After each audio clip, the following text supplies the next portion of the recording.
Estamos começando mais esse podcast Bacon.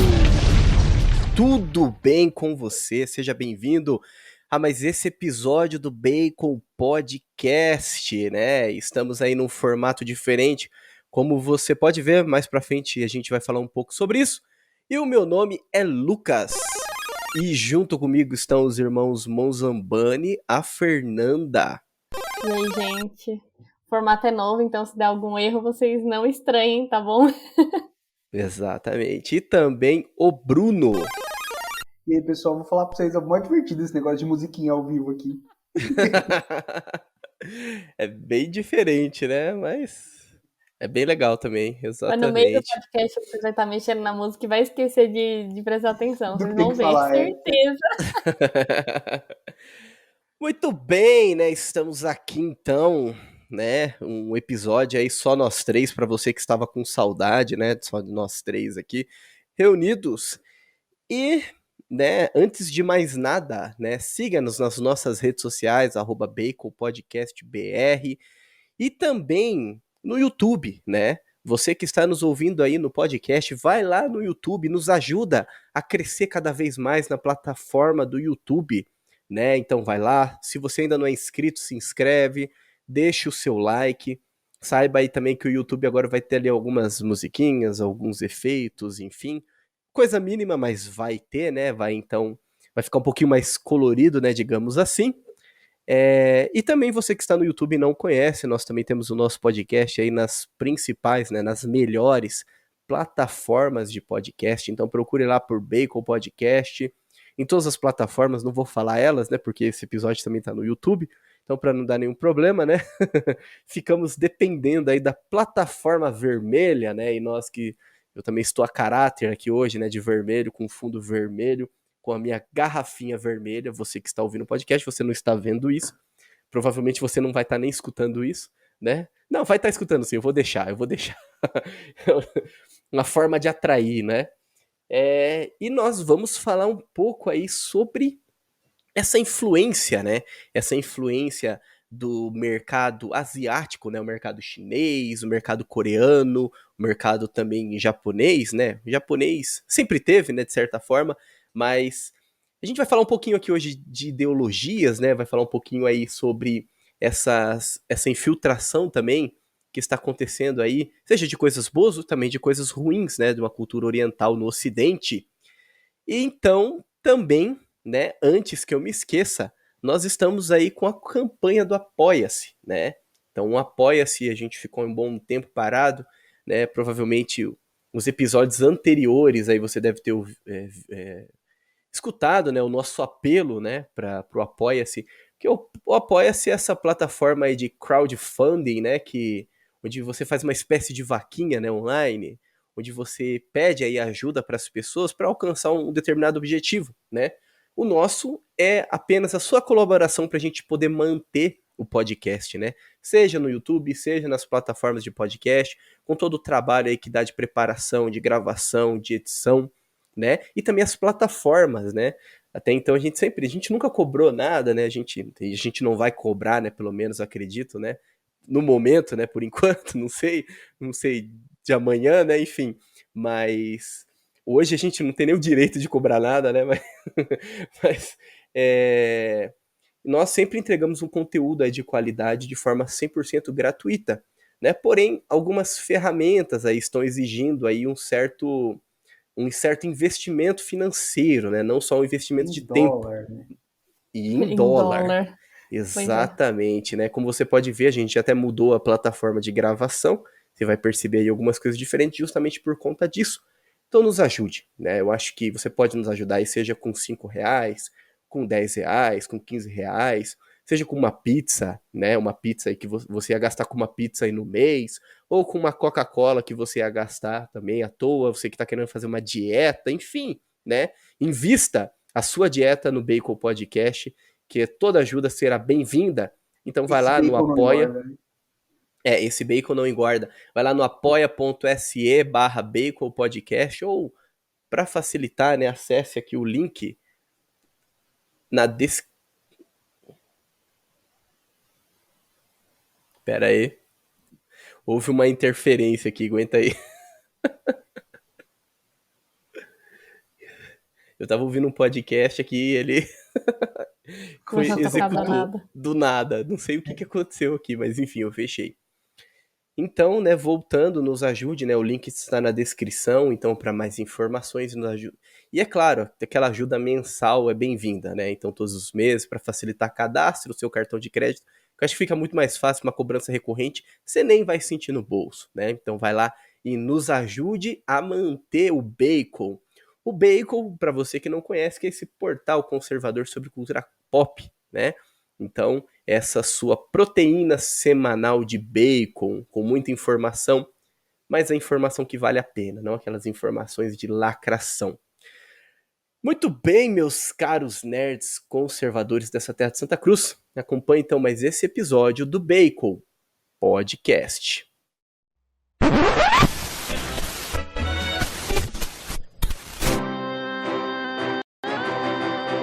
Bacon Podcast.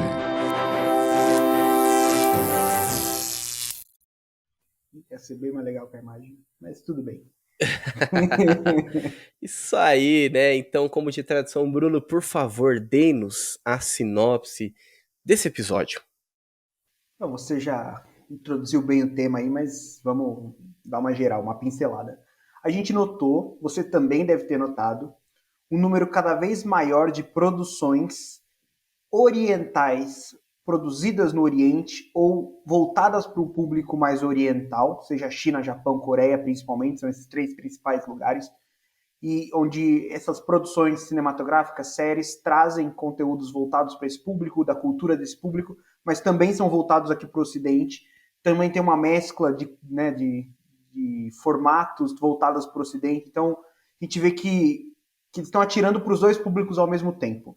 Eles estão trazendo das duas culturas ao mesmo tempo. A gente quer comentar um pouco sobre isso. Por que isso está acontecendo? Isso é bom? Isso é ruim? Quais as consequências? Quais os ganhos? Tudo que envolve isso aí, né? Se isso é só cultura pop, se não é só cultura pop, o que mais está envolvido nisso tudo? Isso aí, né? E é interessante, né, quando a gente começa a pegar aí alguns exemplos recentes, né, para exemplificar aí mais para você que está nos ouvindo, que está nos assistindo, né? É que a gente, como o Bruno aí já disse, né, a gente vê ali um crescimento muito grande. A gente não tá falando que é um problema, tá bom? A gente não tá falando que é um problema, a gente vai dar ali, vai tentar fazer uma análise ali dos dois lados, né, da moeda, mas claro, é sempre importante a qualidade, é sempre importante uma reta intenção, é sempre importante também a técnica, né, dos atores, enfim. Então, seja ele chinês, seja ele francês, seja ele brasileiro, seja o que for, né? Estando aí nessas produções, esses blockbusters, essas grandes produções de Hollywood, né? É sempre importante isso, né? Frisando que isso é o que importa. A gente não tá aqui falando que não pode ter chinês, né? Não tá fazendo nenhum tipo aí, não tá pregando nenhum tipo de preconceito, né? Não vou falar em outras palavras também para não. O Bruno falou, né? Espero que o YouTube não veja isso, mas enfim, né? Você entendeu, você que está nos você que está nos ouvindo. Acho que não vai fazer nada, não. Mas é exatamente isso, né? A gente não tá pregando nada disso, porque a gente preza pela qualidade, né? Mas você pode perceber que existe aí um aumento, né, de atores chineses, né, que estão aí ganhando cada vez mais espaço e papéis ali em Hollywood, ou produções cinematográficas, seja coreana, seja chinesa, enfim, estão cada vez mais presentes aí nos seus catálogos, no seu serviço de streaming, né? Então, isso é uma coisa muito clara, né? Existe um avanço, né? Um avanço do Oriente, né? Das produções aí, um avanço do Oriente, né? Nas produções do Ocidente. Deixa eu levantar a mãozinha aqui, eu testei a funcionalidade nova. Maravilha essa funcionalidade. Eu queria falar e testar, então eu já aproveitei. Eu acho que para a gente começar essa discussão, a primeira coisa que eu queria dizer é que eu sou um grande fã de anime, sempre fui. Eu Otaku. ensinei a Fernanda a gostar de anime, hoje ela gosta muito de anime e eu tenho grande influência nisso e eu tenho orgulho de ter feito isso. E por que a gente está trazendo, então, esse tema com muito pé atrás? Tipo, eu vou colocar, principalmente, assim, o meu ponto de vista nisso. Porque qual a grande diferença? Acho que a gente tem que começar pontuando a grande diferença do que está acontecendo agora para o que sempre aconteceu. Então, os animes são muito populares no Ocidente. Cavaleiros do Zodíaco foi uma grande febre no Ocidente. A América abraçou Cavaleiros do Zodíaco como se fosse tipo uma superprodução americana. Quando eu digo América, não é só os Estados Unidos, mas nós também. Então, qual a grande diferença? E é aí que eu acho que começa a sinalizar um alerta. Os animes, principalmente, essas produções que a gente ama, que a gente acompanha, que a gente quer sempre mais, elas foram feitas pensando na cultura local para o público local. Então, o Japão produziu animes com técnicas japonesas para o público japonês e a cultura japonesa, ela foi brindada com isso e nós ocidentais olhamos e falamos, putz, é legal, vamos beber dessa fonte, vamos conhecer, vamos ver o que tem ali, porque isso é legal. Então, é quase que um intercâmbio cultural nesse sentido, aprender a cultura deles. Qual que é o grande problema que eu vejo agora? Não o grande problema, mas a mudança. É essa tentativa de um público fazer para o outro. Onde o Ocidente, principalmente vamos falar aqui da Casa das Ideias, né, da Disney, a gente vê uma tendência enorme, recente, da Disney querer produzir conteúdo voltado para o público oriental. Então, é como se... Só que sem abandonar o público ocidental.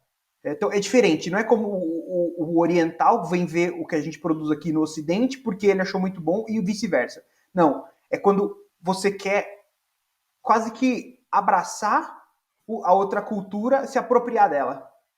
E não num sentido de apropriação de roubar, mas a hora que você começa a mesclar as coisas, eu vejo um grande problema. Porque o ocidental, ele não conhece a fundo a tradição oriental para produzir isso.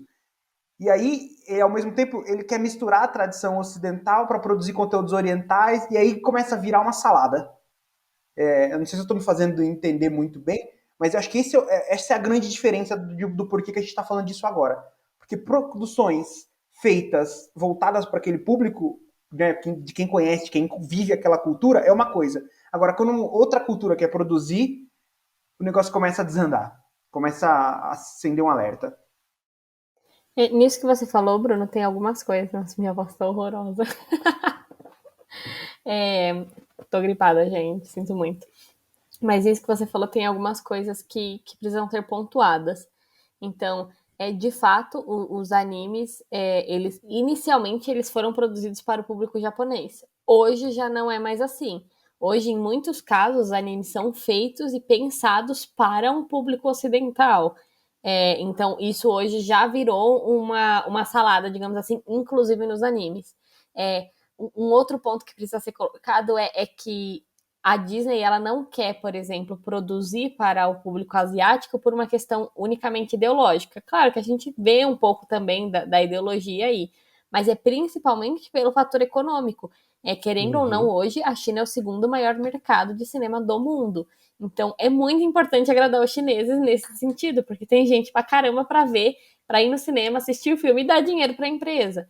Então, se um filme ele vai mal na China, a quantidade de dinheiro, né, os milhões que ele ganharia, cai muito. Então, é muito importante hoje agradar. Tanto que tem muito filme ocidental que é cheio de lacração e que é adaptado sem isso na China, porque apesar de ser um país comunista, é um país comunista raiz. Então, é um país que não gosta de progressismo, porque, para quem não sabe, os comunistas raízes são completamente contra a cultura LGBT, são completamente contra o feminismo. Enfim, eles são, nesse sentido, daria até para dizer que eles são conservadores em alguns quesitos, mas não para o bem, digamos assim. Então, esses dois fatores são importantes. E a terceira coisa que você falou foi dessa questão da salada, né? De virar uma mistura muito grande. Só que isso já é uma tendência que a gente vê. Hoje a gente está vendo muito claro no sentido de atores asiáticos, personagens asiáticos e enredos asiáticos. Mas essa mescla da cultura, de tentar trazer a cultura oriental caracterizada dentro do Ocidente, você vê desde os anos 70, mais ou menos. Porque no Star Wars você tem elementos assim. Então, os Jedi que nós tratamos eles como monges católicos, porque eles são muito mais monges católicos do que budistas. Inicialmente, eles eram para representar monges budistas. Então, já tentava trazer essa cultura oriental, que é muito do que o Olavo fala da questão da nova era, né? Você pega, em vez de você ter uma religião profunda e concreta, porque o budismo ele é uma religião profunda se você é budista. Se você é ocidental e você só quer pegar o incenso, os elementos de somos um e é tudo lindo, maravilhoso do budismo, você não está sendo budista. E é isso que hoje a gente vê muito no Ocidente. Na verdade, hoje não, a gente vê mais ou menos desde os anos 70, anos 60, 70, muito forte, tentando trazer isso. E aí, isso deturpa tanto o Ocidente quanto o Oriente, porque nós olhamos e não gostamos, mas eu tenho certeza que um budista raiz olha e também fica pé da vida de ver, entendeu? Porque estão deturpando a religião dos caras. Então, tudo isso tem que ser levado em consideração também quando a gente fala disso, porque é uma tendência grande. Mas aí a gente vê que agora também, além de todo esse elemento, a gente está vendo muito forte, por exemplo, produções coreanas. Então, quando eu era adolescente, começou o K-pop. Quando eu era adolescente, quando eu tinha uns 15, 16 anos, começou o K-pop, estourou. Eu falei, não é possível que as pessoas estão gostando de boy band coreana. Chegamos nisso, Deus. Aqueles meninos com cara de menina. Chegamos. Não, e tinha menina também, que eu lembro que tinha um amigo meu que adorava uma boy band não, né? Porque eram meninas coreanas que eram a bandinha. É que é igual boy band, dançava, cantava. É tipo a Spice Girls, só que Uma coreana. Paquita da Xuxa. Paquita da Xuxa. As Spice Girls, teve as Spice Girls antes, muito tempo. Enfim, eu nunca acompanhei, nunca gostei, mas começou lá. E aí, isso trouxe muito dinheiro também pra Coreia. A Coreia sempre foi Coreia do Sul, né? Óbvio. Sempre foi um país muito desenvolvido na tecnologia. E hoje eles estão tentando, inclusive, produzir. A gente vê essa série nova da Netflix, que é produzida para o público de lá e que está fazendo muito sucesso aqui. Então, eu não sei como, eu não sei porquê, mas a Coreia do Sul conquistou o mundo e não foi com a Samsung. Sim. Quanto a isso, é interessante a gente falar que, até dando os créditos, a gente viu uma análise do Lucas Ferrugem, que é muito boa nesse sentido. O simbolismo por trás da série traz muito do que o Ocidente gosta, né? Do que o Ocidente conhece, está acostumado. Então eles trazem elementos da cultura coreana, eles trazem formas de atuação, de fala muito parecidas, mas ainda tem aquele arquétipo ocidental misturado, mesclado. Então, para o coreano não é 100% a cultura dele, mas não estraga. E para o ocidental, ele ainda reconhece, ele ainda consegue absorver aquilo como se fosse uma produção ocidental. Então, por isso arrebenta. Isso você tá falando da série Round 6, né? Round 6, Certo. Por isso arrebenta nos dois hemisférios, digamos assim. E não tem tanta lacração, né? Porque eles não têm coragem.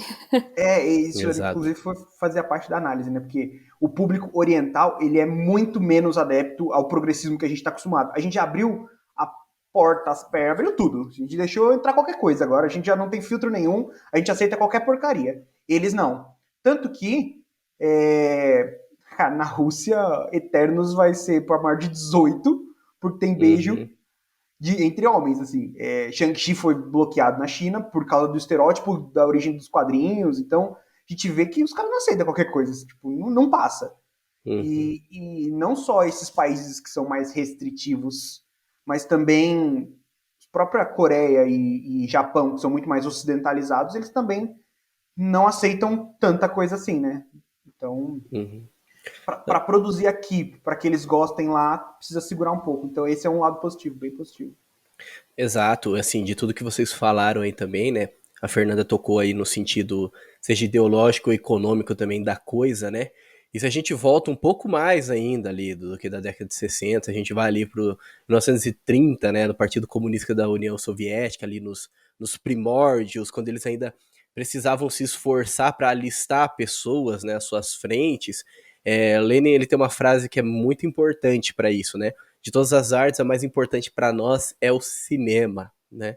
E o nós que ele fala não são os russos, né? Mas são os bolcheviques, né? Que usavam o cinema ali como veículo de propaganda e que a gente já falou nesse podcast, inclusive a Fernanda mesmo falou já sobre a propaganda nazista em outros episódios anteriores que agora não me recordo, né? Mas eles já investiam ali, já desde os anos 30, a União Soviética ela investia em Hollywood, né? Hollywood ali também nos seus primórdios, né? Hollywood, se eu não me engano, começa ali em 27, alguma coisa assim, dos anos 20, ou um pouquinho antes disso, pode ser que esteja extremamente errado aqui, tá bom? Você, nosso ouvinte, nos corrija lá no direct, tá bom? Que o Bruno vai responder. Se bem que o Bruno não tá respondendo mais nada, né? Enfim, né? Depois a gente entra nesse assunto. Lavar roupa ao vivo. Tô zoando. Mas eles entraram também com uma forte propaganda, né, antifascista, que na verdade era pró-comunista, né? Então ali eles já usavam já do cinema, já investiam ali em Hollywood justamente para isso. E o Partido Comunista Chinês, né, ele conseguiu uma coisa que a União Soviética nem sonhou, né? O Partido Comunista Chinês, ele aprendeu como forçar Hollywood, né, a abaixar as calças e abrir os orifícios anais, né? Basicamente isso que ele fez, Só no assim, né? YouTube, velho. Vai bloquear o nosso Falando bonito vídeo. assim, o YouTube não vê. O YouTube. Mas foi exatamente isso, né? A China ela conseguiu encontrar ali a fórmula, né? E isso foi também durante um processo, né? Primeiro porque a China, né? Vocês estavam falando aí, mas a China é considerado o mercado mais censurável e também o mais lucrativo, né? A Fernanda falou que ele é o segundo maior, como que é? Segunda maior bilheteria, né, no mundo. E logo, logo já vai chegar com uma primeira. Logo, logo vai alcançar também como potência mundial, né? Como a primeira potência mundial. Isso vai acontecer muito rápido, né? Mas, vocês têm uma ideia, em 94 a China ela abriu os filmes para filmes estrangeiros, né? E na época era 10 filmes por ano. Hoje são 34 filmes estrangeiros que podem entrar por ano. E só 25% do que é arrecadado é que é direcionado para os estúdios, né? O restante é tudo ali para o partido. Mas assim, mas para a China, isso daí é uma questão lucrativa para Hollywood, né? A Hollywood quer ganhar dinheiro a todo custo. Para a China também é uma questão lucrativa, né? Porque ela ganha em cima disso, mas vai muito além do dinheiro, né? A China ela sempre buscou construir assim uma indústria grande, né, nacional, para poder vencer Hollywood, né? Ela usou Hollywood inclusive como professora, né? A China disponibilizou acesso, né? Bilhões de acessos às produções de Hollywood, justamente esses 34 filmes aí estrangeiros por ano, né? Mas também recebeu de Hollywood as habilidades, a tecnologia necessária também para formar a sua própria indústria, né? A China, ela, ela, ela, ela ainda assim, mesmo trazendo os filmes de Hollywood, né, por conta desse investimento que eles fizeram, ainda assim os filmes deles são os que têm mais bilheteria, né?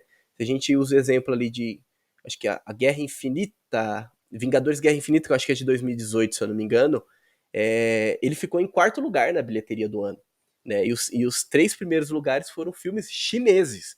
Então os caras eles conseguiram assim ainda assim, para internamente, né, alcançar o seu público. Porém, a China ela queria um pouco mais, né? Ela queria também disputar, né, com Hollywood nessa questão dessa formação cultural ideológica do mundo, né? Porém, a China percebeu que ela não era capaz disso, então ela descobriu que ela tem a maior ferramenta de todas, né, que é justamente ela poder censurar, fazer uma censura global das produções. Então ela meio que consegue parametrizar as produções de Hollywood, ela consegue fazer a censura dela, ela consegue passar os ideais pró também partido para o mundo inteiro, e é isso que ela mais tem feito, assim, né? Então é todo um histórico assim de estratégias, né? E que chega até o que a gente vê hoje, que é o que a gente falou justamente, né? Hollywood que abaixa as calças literalmente para a China, né? É interessante você falar isso, mas assim, pra você ter uma noção até que ponto a produção deles está ganhando corpo, hoje a gente já tem um número razoável de animes produzidos na China. Então tem alguns animes, por exemplo, que estão chegando a fazer sucesso, são chineses. Eu que acompanho às vezes o que vai ser lançado na temporada japonesa, aí você vê na temporada japonesa um lançamento e você vai falar, nossa, diferente, tem alguma coisa estranha. Você vai ver, na verdade, é chinês o negócio. E não só eles, mas os coreanos também estão investindo nesse mercado. Tem um anime que fez muito sucesso, acho que na temporada do ano passado. Se vocês até ouviram falar, chama Tower of God. Esse anime é sul-coreano. E ninguém, tipo, Olha, todo mundo assistiu sem nem saber. É coreano, parece japonês. Então você vê que É os que caras, eles eles estão... falando, a gente não entende mesmo, né? Só não Então. ler a legenda, não é que eu vou saber a diferença. Então você vê que o mercado de cultura asiático ele está querendo expandir globalmente mesmo, né? E isso pro pessoal do lado de cá, que gosta de uma globalização, é, pode mandar dinheiro que é isso que eles querem. Um grande exemplo disso é a Netflix, né? A Netflix ela está se especializando em pegar a cultura cinematográfica não americana e fazer com que arrebente em todos os países, né? Então, a gente tem aí o Round Six que a gente comentou, mas La Casa de Papel é espanhol, Dark é alemão. Então, eles estão se especializando. A série aqui brasileira também, do Do folclore, também folclore, fez né? muito sucesso lá fora. É verdade. Eles estão se Fez mais sucesso lá fora especializando do que aqui. nisso, em fazer Uhum. produções de diversos lugares com uma roupagem, né, bem hollywoodiana que a gente está acostumado, para que todo mundo curta, né? Então, E produções mais baratas, né, Bruno? Vem de fora, é muito mais Sim. barato. Mas Muito assim, mais barato. esse intercâmbio, digamos assim, das culturas não é ruim. Eu, particularmente, tem muita coisa muito boa na cultura japonesa, tem muita coisa muito boa na cultura asiática de forma geral, inclusive na cultura chinesa, Uhum. que vale a pena. Então, que nem a gente a vida inteira gostou de anime, coisa assim. Não é, isso em si não é ruim. O ruim é quando você assiste, porque quando eu assisto uma produção que é totalmente diferente daquilo que é a minha cultura, a minha realidade, a minha tradição, porque nós temos uma tradição, eles têm uma tradição muito diferente. Você tem que assistir com essa lente, sabendo que é uma cultura diferente, sabendo respeitar e sabendo também ter aquele, tipo, como espectador, não entrando nessa realidade. O único problema Uhum. que eu vejo nessas coisas é quando se usa disso dentro de uma ideologia, quando se usa disso para, por exemplo, fazer uma propaganda de um governo que a gente sabe que é ditatorial, para mostrar uma realidade que a gente sabe que não existe. Então, por exemplo, a gente está falando do governo ditatorial, a gente sabe que a realidade lá é de miséria. Mas Uhum. quando se mostra que a vida lá é maravilhosa, isso está errado, porque isso é a propaganda comunista. E aí é aí que a gente tem que tomar cuidado. Mas a intersecção de culturas eu não vejo problema. Pelo contrário, a produção de outros lugares muitas vezes é muito boa. Até o K-pop. Eu não gosto de K-pop. Eu, particularmente, não gosto, nunca gostei, nunca tive paciência. Mas eu não vejo problema nenhum em K-pop, porque é pop, só que é um pop da Coreia. Se eu tô gostando aqui do Jonas Brothers nos Estados Unidos, deixa a fulana gostar do K-pop de lá deles, entendeu? A gente sabe que nenhum dos dois musicalmente é a melhor coisa do mundo, mas tudo bem. Segue a vida. e é exatamente esse o ponto que eu queria muito falar, assim, por isso que a gente traz aqui tanto lados positivos quanto negativos, por isso que é interessante trazer esse assunto, porque a gente tem que abrir os olhos e perceber que esse é um movimento que está acontecendo e que provavelmente não tem volta. A gente vai ver cada vez mais produções de diversos lugares, com culturas muitas vezes intercambiáveis, assim, onde a gente tem até dificuldade em saber de onde foi produzido, né, essa simbologia de, às vezes, produzido num lugar, mas simbologia de outro. Mas o que é o mais importante da gente, né, saber? É que a gente tem a nossa cultura, a nossa tradição, as nossas raízes e aquilo que nos define como nação, como povo, né, e muitas vezes muito atrelado à nossa fé. Então, se a gente começa a aceitar para nossa vida essas coisas e não só como um entretenimento muito bom de se assistir, é complicado. Então, se você começa a assistir muito anime e começa a ficar shintoísta, se você começa a querer soltar Kamehameha na sua casa, se você estiver brincando, tudo bem. Se você não estiver brincando, você precisa se tratar, inclusive. Mas eu usei aqui uma brincadeira, mas o ponto é muito esse, assim, que não perca quem você é, de onde você veio e as raízes, porque é aquilo que todo conservador sempre diz, né? Que a sociedade ela não é só os que estão vivos, mas ela é aqueles que já foram, aqueles que vêm, né? Então você tem um dever para com aqueles que te ajudaram a construir aquilo que você vive hoje. Então, a gente assistir e saber que isso é entretenimento, e não que isso é uma cultura que a gente vai abraçar e esquecer a nossa, né? Uhum. Que muitas vezes é o plano que eles colocam, né? Não seja um cidadão global, né? Como fazem muita Exato. propaganda hoje. Estava lendo um livro do Chesterton e ele falava muito isso, que nós precisamos. E olha, ele falava lá atrás, hein? mas que nós precisamos combater esse globalismo, essa globalização que trata todos como uma coisa só, que perde as características. E quando eu falo de características, eu não falo só assim, falando daqui para a China. Não, inclusive no Brasil. Gente, nós somos do interior de São Paulo. Do interior de São Paulo para o Rio de Janeiro já é uma realidade diferente. Do interior de São Paulo para a cidade capital de São Paulo já é diferente. E isso não é ruim, e eu não quero perder isso, eu não quero deixar de ser uma menina do interior, deixar de ser uma mulher do interior para ser uma mulher da capital. Não, eu não preciso ser, e tá tudo bem. Ele fala muito de combater, na época ele até falava de combater as grandes lojas, hoje a gente fala de combater as grandes big techs, as grandes empresas, as grandes ideologias, digamos assim.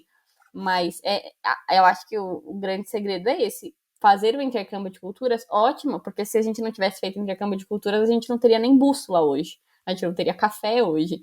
Então é importante o intercâmbio de culturas. O que não tá certo é essa mentalidade globalista de que não existe diferença. Existe sim, e graças a Deus existe. As diferenças são boas, são importantes, e graças a Deus a gente tem a nossa tradição. E eu não trocaria a nossa tradição por nada. Nossa tradição católica, nossa tradição cristã, nossa tradição com a cultura greco-romana, eu não trocaria isso por nada.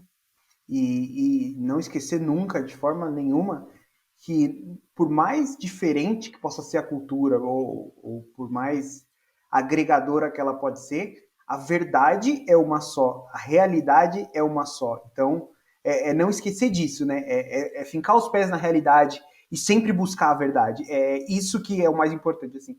Então, não importa de onde está vindo a obra, não importa o ensinamento que ele traz, o que importa é a verdade. A verdade pode também ser aprendida num anime, num filme da China, num filme da Coreia. No K-pop eu não sei dizer porque eu não conheço nada de K-pop, mas eu não consigo imaginar a verdade vindo na dancinha do K-pop. Mas, brincadeira essa parte, vocês entenderam, né? A verdade, ela está presente, inclusive, nessas outras culturas, mas não é que... A gente não pode esquecer que ela é uma pessoa e que a realidade, ela existe em todos os locais. E não pode também pegar o outro extremo, né? Eu tava conversando com uma pessoa esses dias e falou assim, eu odeio a China, eu odeio tudo que vem da China, que não sei o que é lá. Se eu pudesse, eu matava todos os chineses. Eu falei, você sabe que eles são pessoas? Entendeu? Não, entendeu? São pessoas. Os chineses são seres humanos. Não tem... Eu jogar uma bomba lá e matar não sei quantas milhões de pessoas, porque tem gente pra caramba lá. Não tá certo isso, entendeu? Eu odeio tudo que vem da China. Nem tudo que vem da China é ruim. Gente, o meu iPhone, ele veio da China, porque ele é produzido lá. Eu vou fazer o quê? É a vida, entendeu? Ter esse equilíbrio também de não... Porque às vezes a gente fala tanto... a gente tá falando contra essa questão da globalização, sendo muito nacionalista aqui da nossa parte, e aí você pode acabar caindo até num pensamento meio nazista, né? De tipo, não, o outro aqui tem que acabar, vou acabar com ele. Não é assim que funciona. Eu vi uma vez uma entrevista do Steve Bannon falando sobre a China, que me chamou muita atenção. Achei muito legal o que ele falava. Ele falava assim, eu amo o povo chinês. O povo chinês é maravilhoso. O problema não é o povo. O problema muitas vezes é o governo local ou o período em que nós estamos vivendo. Muitas vezes isso, expandindo isso para qualquer povo, para qualquer nação, pode ser que às vezes é uma época ruim, de uma determinada situação ruim, de um governo ruim, mas todo o povo, seja ele venezuelano, que a gente também tem várias críticas a tecer ao governo de lá, então, mas entendendo isso, que o povo é irmão no sentido de é filho de Deus. Então, o povo em si é sempre bom. O ponto é que não necessariamente ele está no melhor momento. E tenha consciência de que se a gente tá vendo as coisas ruins daqui, imagina o quanto eles estão sofrendo lá, né? Exatamente. Se tá ruim pra gente, imagina pra eles que estão lá. É de ter compaixão e não ódio. Acho que assim, o problema aqui, né, vocês pontuaram muito bem, né, não é essa questão das pessoas, do povo, né, mas de uma ideologia, de um governo em si, né, e é exatamente isso, né, a Fernanda falou da globalização e ela cerceia as individualidades, né, é isso, o globalismo, é isso que o globalismo faz, ele cerceia as individualidades, então você trata tudo como um todo, né, Então, a gente pode ver aí, até no Brasil, né, um reflexo disso, quando você, um agente global, né, você é um agente global, então você faz tudo aquilo que todos fazem, e ai de você se você não fazer aquilo, né? Então a gente já vê isso já, inclusive, aqui no Brasil, né, coisas que acontecem, pessoas que são presas justamente por conta disso, né, porque você não está agindo como um agente global no seu país, né, praticamente isso. Então esse é o problema, né, o problema é quando vem cercear a individualidade, a liberdade, né? A gente não é nós não somos liberais aqui, né? A gente é conservador, mas a gente também preza pelas liberdades individuais, porque o Bruno falou que a gente precisa buscar a verdade. E como que se busca a verdade? Através da liberdade. Não tem como buscar a verdade sem liberdade. E a verdade manipulada, né? Ela sempre é uma verdade que não é mais verdade, ela vem corrompida para você, né? Então você já não é livre e você recebe um material que já vem corrompido. Então essa é a crítica de quando existe essa espécie de censura, né, seja em qualquer coisa, seja em Hollywood, né, quando existe essa censura, aí que tá o problema, né, porque a gente não consegue encontrar a verdade na sua essência, né. E muito sobre isso que a gente está falando, o problema não necessariamente é só lá, tá?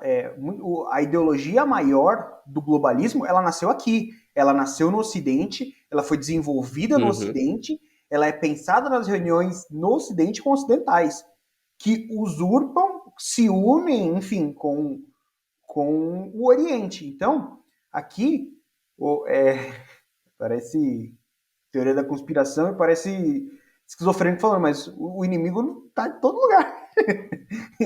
Entendeu? A China não é globalista, né? A China é Não, pelo comunista mesmo. contrário, Quem é globalista é outro. é Não o vou outro, é o falar, lado de senão o cá. YouTube vai dar uma cortada. Exato, né? As reuniões enfim, né? Que a gente não pode falar aqui, mas vocês sabem. Do Brasil Paralelo tem um curso muito bom sobre isso. Né? Dá uma olhada lá que ele vai falar os nomes que pode falar e todas essas coisas. Uhum. Mas o Olavo fala muito, né, que são forças globais, são 3 grandes forças globais, né? A China é uma delas, né? A outra está aqui. Então, mas ao mesmo tempo, a gente também não precisa viver com a cabeça nisso, preocupado com isso. A gente tem que saber disso, mas assim, de novo, pés fincados na realidade, ver a nossa vida, construindo, né, o nosso dia a dia, de olho na nossa cultura, querendo aumentar ela, né, produzir cada vez mais conteúdo, aprender cada vez mais coisas, ensinar para quem está do nosso lado. O Taiguara fala muito sobre isso, né? Como é que eu enfrento esse tipo de coisa? Cara, estuda, é o seu dia a dia. Assim, vive a sua vida, estuda, ensina seus filhos, constrói uma família. Cara, isso é o antídoto para qualquer mal, não só nem para esse, né? Uhum. Sim. E isso daí, né, só pra também falar aí que é coisa da nossa cabeça, onde a gente tá tirando essas coisas, né? O Bruno falou já de um curso, mas eu tava vendo aqui os dados aqui da PEN America, né, uma fundação que, que busca defender a liberdade americana, a liberdade de expressão americana, e num dos relatórios de 2021, um dos textos fala assim, ó, Hollywood é um dos centros de narrativa mais importantes do mundo, uma potência cinematográfica cujos filmes são assistidos por milhões em todo o mundo. E, no entanto, as escolhas que faz sobre quais histórias contar e como contá-las são cada vez mais influenciadas, né? Então esse é o problema, são essas influências, seja de onde for, né? Onde existe esse tipo de censura para as informações mesmo, né? E eu queria só colocar uma observação, não sei se vocês querem falar algo tipo, continuar nessa linha, mas uma observação que eu queria colocar é quando a gente traz a história também do cinema, né, de Hollywood. Hollywood, ela já passou ali por momentos onde ela teve uma pressão popular, né, também por parte da igreja, que a gente já falou aqui algumas vezes, né, sobre a legião da decência, enfim, e também decisões também da corte, enfim, da Suprema Corte, que foi a favor disso, né? Então ele viveu no período de 1915 até 1968, ali perto dos anos 70, que depois a Suprema Corte ela voltou, né, com essa decisão que trazia algumas proibições, né, em produções ali que eram imorais, enfim, né? Então ela trouxe ali a igreja fez a pressão, mas o Estado censurou.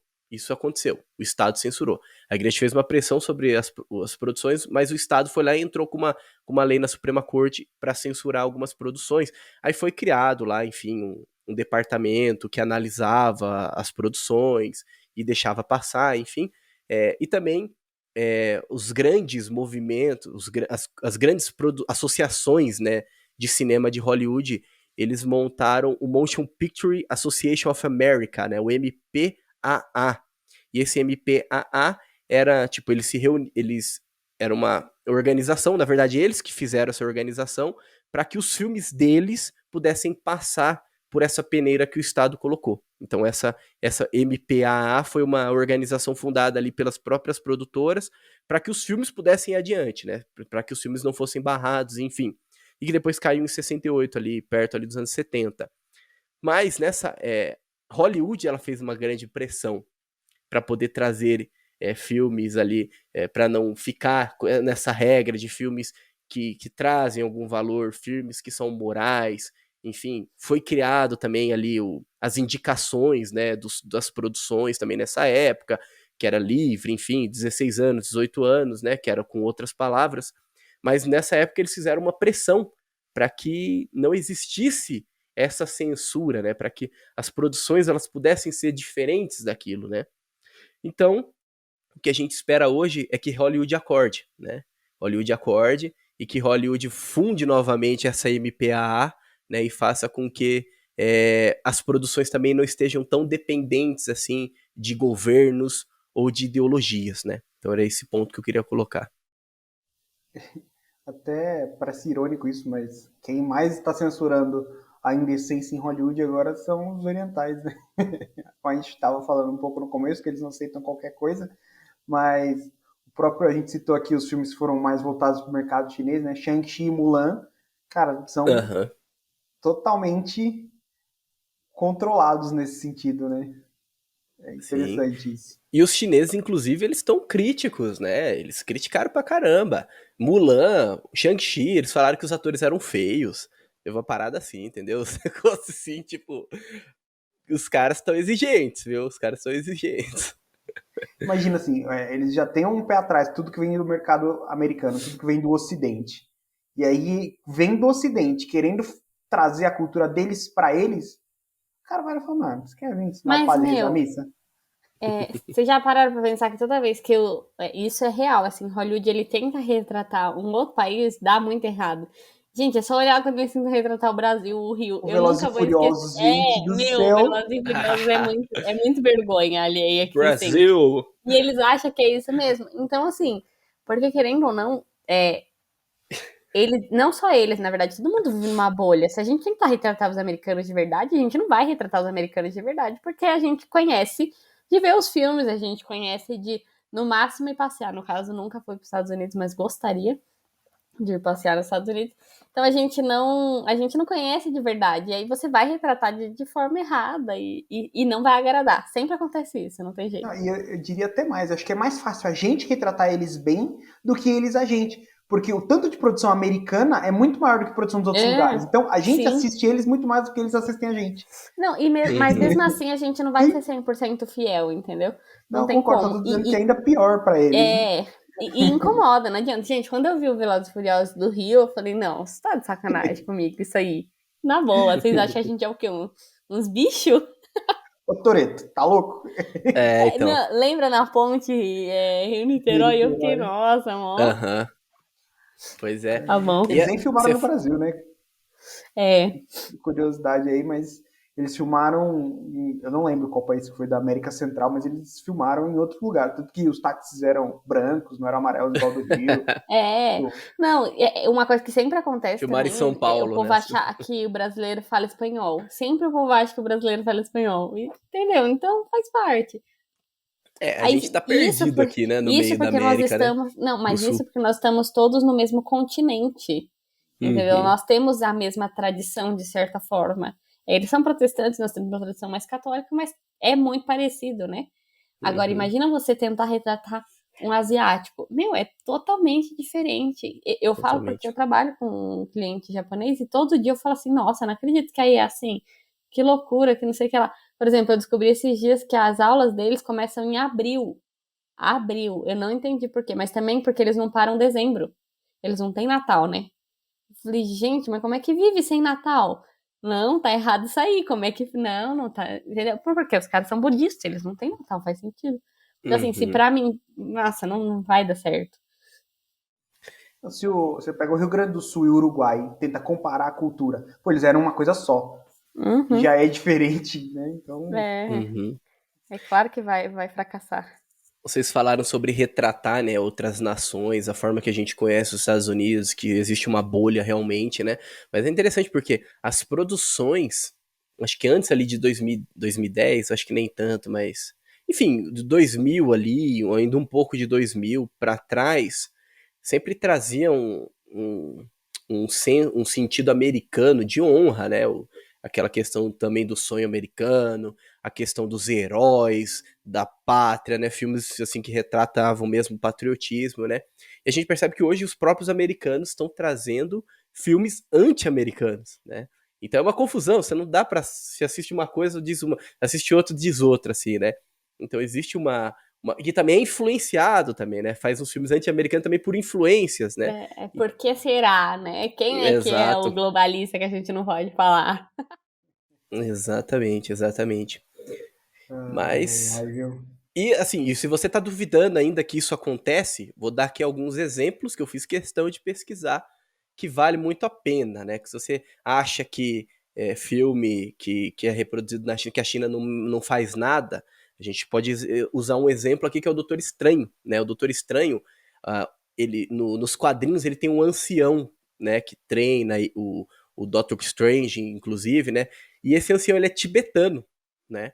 Mas agora já nos filmes, né, da Marvel Studio, por conta dessa treta da China com o Tibete, né, porque existe lá, o Tibete ele quer meio que se desvencilhar da China, enfim, existe toda essa treta, então mudou o personagem, né? O personagem é uma mulher, a anciã, e ela é celta, justamente por conta disso, por conta do mercado chinês. Outro filme, Guerra Mundial Z, no livro o vírus começa na China, né, agora já no filme eles tiraram essa questão aí da origem do vírus. Ou, por exemplo... premonição se tivesse deixado, mas tudo bem. Exatamente. Um outro exemplo também, que não é assim de mudança, mas existiam ali os filmes de Star Wars, né, que ainda não tinha nenhum envolvimento ali, direto assim, com o mercado chinês, e a partir de Rogue One, né, o Star Wars Rogue One, eles começam a colocar atores chineses, né, em papéis importantes justamente por conta disso, para influência, foi a partir dali a influência do mercado chinês. Ou também outro filme, Perdido em Marte, né? Que depois os chineses, eles vêm e eles salvam o mundo, né? Meio que a NASA já não sabia mais o que fazer, aí vem a agência espacial chinesa e ela resolve todo o problema, né? Então, são alguns exemplos ali. Igual a gente falou durante todo o podcast, né? A gente não tá falando contra a China, a gente não tá falando contra os chineses, não tá falando contra o Oriente, muito pelo contrário, a gente falou várias vezes aqui de coisas que a gente gosta, que são orientais, a gente está falando sobre essas influências, né, que mudam tudo, seja lá ou aqui, né, não importa. Ou seja a gente que muda o mercado deles, ou seja eles que mudam o nosso mercado, esse tipo de influência que vem, que cerca as liberdades, que nos impede também de ter esse encontro, né, com a verdade, é isso que a gente está criticando aqui nesse podcast, para quem não entendeu, né. Acho que é isso. Vocês têm alguma coisa aí que vocês querem colocar? Acho que é isso. Você fez até um encerramento bom aí. Aproveita ele. Vou entrar aqui então. Vamos ver aqui. Vai esse daqui.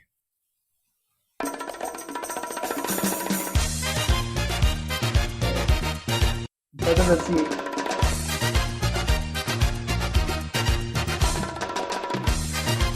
Muito bem, né? Então estamos caminhando aí para o encerramento desse podcast, né?